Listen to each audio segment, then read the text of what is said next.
शालेय शिक्षणातील त्रिभाषा सूत्रीचा मुद्दा आता पेटलाय। शालेय शिक्षण अभ्यास कृती समन्वय समिती या सगळ्या संदर्भात आक्रमक होताना दिसतेय। डॉक्टर नरेंद्र जाधव यांची समितीच बरखास्त करा या मागणीकरता मुंबईत आझाद मैदान परिसरात आंदोलन केलं जाणार आहे।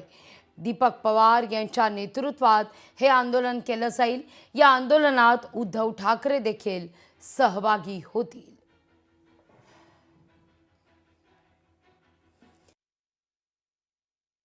माझं मत हे आहे की जर GR दोन्ही रद्द केलेले आहेत सरकारने, तर पुन्हा एक नवीन समिती स्थापन करायची गरज नाही आहे।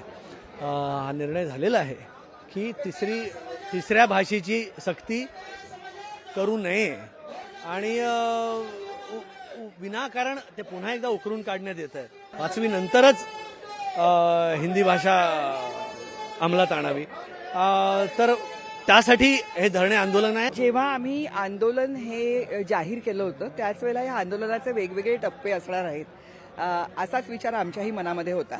29 तारखेला GRची प्रतिकात्मक अशी होळी करून आम्ही या आंदोलनाला सुरुवात केली होती आणि ह्यावेळेला आमचा प्रयत्न असा होता की नुसता नागरी समाजातून ह्याला प्रतिसाद न मिळता जर राजकीय पक्षांचा सुद्धा सहभाग त्याच्यामध्ये असेल आंदोलनामध्ये, तर त्या आंदोलनाची एक वेगळ्या पद्धतीने दखल घेतली जाईल आणि सगळ्यांची मतं समोर येतील।